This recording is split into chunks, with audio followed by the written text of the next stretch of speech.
बिस्मिल्लाहिर्रहमानिर्रहीम। उलमा कराम बैठे ने, मेरा बोलना बनता तो नहीं। चलो अलामा साहब ने कहता है चंद लफज जिहड़े ने टुटे फुटे जिहो जे होणगे कबूल करियो जी। गल ये वे कि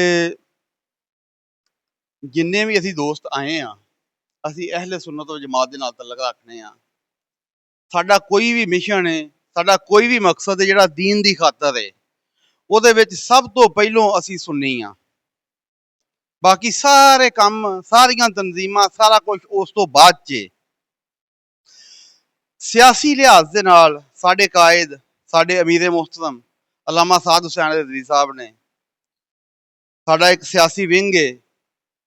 दीनी लिहाज दे नाल तहरीक लब्बैक या रसूलुल्लाह दा प्लेटफार्म साडे कोल मौजूद है। असी अलहमदुलिल्लाह उत्ते काम कर रहे हैं ते कारबंद भी हाँ।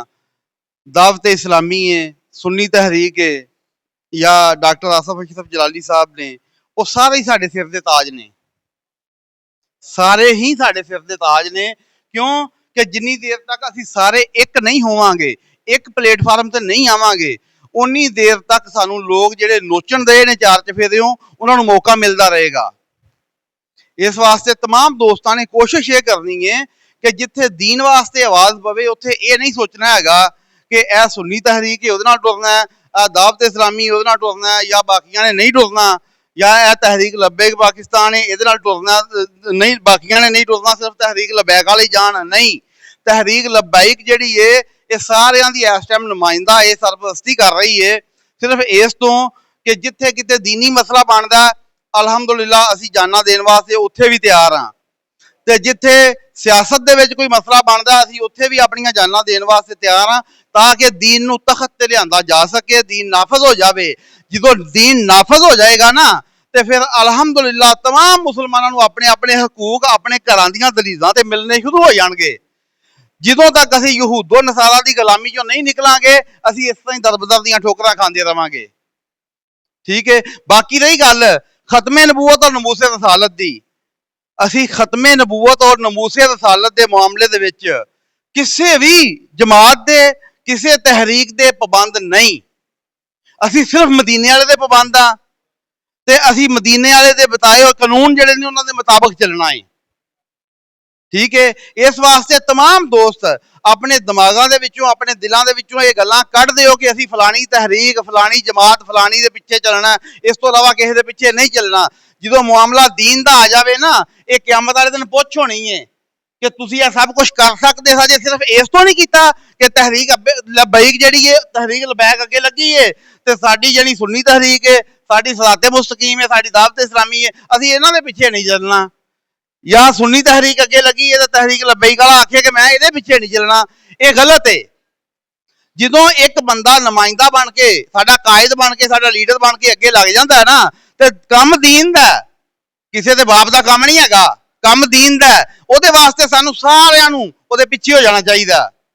तो जो पता है इस टाइम अलहमदुलिल्लाह तहरीक लब्बैक जिहड़ी है उहदी पावर है, उहदे कोल सब कुछ है, ते कोई मामला दीन का बनता है तो मैं खुद दावत इस्लामी का, मैं अमीर अहले सुन्नत का खुद बैत हाँ अलहमदुलिल्लाह, मगर मैं तहरीक लब्बैक का कैंडीडेट भी हाँ, तहरीक लब्बैक का नुमाइंदा भी हाँ। असी कोई भी काम करना है, अगर दावत इस्लामी है या सुन्नी तहरीक है या दूसरी कोई भी तंजीम है, असी तहरीक लब्बैक नूं नुमाइंदगी दिंदे आ कि आओ भाई अगे लगो, असी तुहाडे नाल हाँ। इहदा सारिआं नूं पता है कि पुलिस के उत्ते एजेंसियां उत्ते महकमियां उत्ते प्रेशर है। सही है, असी सिर्फ देखो ना कि काम तो दीन का ही होना है।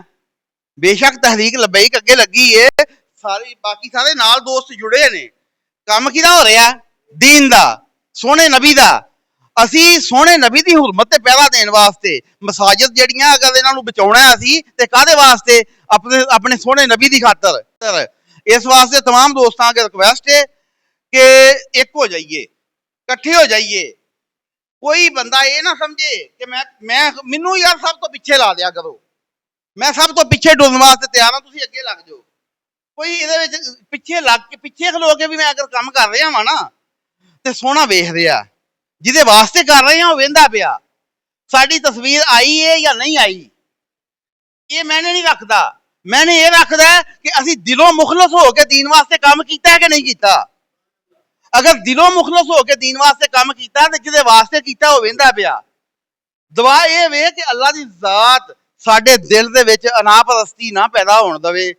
ਸਾਨੂੰ ਸੋਹਣਾ ਮਾਲਕ ਆਪਣੇ ਸੋਹਣੇ ਨਬੀ ਦੇ ਦੀਨ ਵਾਸਤੇ ਦਿਲ ਦੇ ਵਿੱਚ ਨਰਮ ਗੋਸ਼ਾ ਰੱਖ ਕੇ ਤੇ ਸਾਰੇ ਭਰਾਵਾਂ ਦੇ ਨਾਲ ਮਿਲ ਕੇ ਚੱਲਣ ਦੀ ਤੌਫੀਕ ਅਤਾ ਫਰਮਾਏ। ਅਸੀਂ ਇਕੱਠੇ ਹੋ ਕੇ ਸੋਹਣੇ ਨਬੀ ਦੇ ਦੀਨ ਦੀ ਹੁਰਮਤ ਤੇ ਪਹਿਰਾ ਦਈਏ ਤੇ ਜਿਹੜਾ ਵੀ ਕੰਮ ਕਰਨਾ ਸੋਹਣੇ ਨਬੀ ਦੇ ਦੀਨ ਵਾਸਤੇ ਅਸੀਂ ਉਸ ਕੰਮ ਦੇ ਵਿੱਚ ਇਕੱਠੇ ਇੱਕ ਹੋ ਜਾਈਏ। ਕੋਈ ਬੰਦਾ ਨਾ ਸਮਝੇ ਕਿ ਇਹ ਵੱਡਾ ਹੋ ਗਿਆ ਤੇ ਇਹ ਛੋਟਾ ਹੋ ਗਿਆ, ਸਾਰੇ ਬਰਾਬਰ ਨੇ। ਔਰ ਅਜਲ ਜਿਹੜਾ ਅੱਗੇ ਜਾ ਕੇ ਲੱਭਣਾ ਉਹਦੇ ਵੱਲ ਵੇਖੋ। ਉਹ ਬਾਬਾ ਜੀ ਇੱਕ ਲਫ਼ਜ਼ ਫਰਮਾਉਂਦੇ ਹੁੰਦੇ ਸਨ ਨਾ ਕਿ ਜਿਨਕਾ ਅਮਲ ਬੇਗਰਜ਼ ਹੋ ਉਨਕੀ ਜਜ਼ਾ ਕੁਛ ਹੋਰ ਹੈ। ਅਸੀਂ ਜਿਹੜੀ ਜਜ਼ਾ ਕੁਛ ਹੋਰ ਹੈ ਨਾ ਉਹ ਲੈਣੀ ਹੈ। ਅਸੀਂ ਆਪਣੇ ਨਾਂ ਨਹੀਂ ਕਮਾਉਣੇ। ਨਾਵਾਂ ਦਾ ਫਾਇਦਾ ਕੋਈ ਨਹੀਂ ਹੈਗਾ, ਨਾਵਾਂ ਦੇ ਵਿੱਚੋਂ ਲੱਭਣਾ ਵੀ ਕੁਛ ਨਹੀਂ। ਇਸ ਵਾਸਤੇ तमाम ਦੋਸਤਾਂ ਕੇ ਗੁਜ਼ਾਰਿਸ਼ ਹੈ, ਬੜੀ ਮਿਹਰਬਾਨੀ ਹੈ। ਮੈਂ ਕੋਈ ਗਲਤੀ ਹੋ ਗਈ ਮੇਰੇ ਕੋਲ, ਮੈਂ ਮਾਜ਼ਰਤ ਚਾਹੁੰਦਾ ਵਾਂ। ਅਗਰ ਕਿਸੇ ਮੁਨਾਫਿਕ ਨੂੰ ਕਿਸੇ ਉਹੋ ਜਿਹੇ ਨੂੰ ਮੇਰੇ ਬਾਅਦ ਚ ਵਾਇਸ ਜਾਂਦੀ ਹੈ, ਕਿਸੇ ਕੋਲ ਤਕਲੀਫ ਹੁੰਦੀ ਹੈ ਤੇ ਅੱਲਾ ਉਹਦੀ ਤਕਲੀਫ ਚ ਮਜ਼ੀਦ ਇਜ਼ਾਫਾ ਫਰਮਾਏ।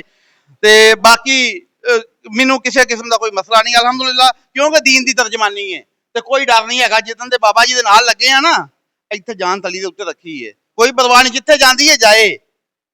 ਇਹ ਹਕੀਕਤ ਹੈ ਕਿ ਮਰ ਜਾਣਾ, ਪਤਾ ਨਹੀਂ ਕਿੱਥੇ ਮਰ ਜਾਣਾ, ਮਗਰ ਜੇ ਦੀਨ ਵਾਸਤੇ ਮਰ ਗਏ ਤੇ ਮੁੱਲ ਪੈ ਜਾਏਗਾ। ਤੇ ਜੇ ਰਾਹ ਜਾਂਦੇ ਐਵੇਂ ਹੀ ਮਰ ਗਏ ਤੇ ਫਿਰ ਉਹ ਤੇ ਜਿਹੜੀ ਮੌਤ ਹੈ ਉਹ ਹੀ ਹੈ ਨਾ। ਇਸ ਵਾਸਤੇ ਕੋਸ਼ਿਸ਼ ਕਰੋ ਕਿ ਦੀਨ ਦੇ ਨਾਲ ਜੁੜ ਜਾਓ। ਅਸਲਾਮ ਵਾਲੇਕਮ।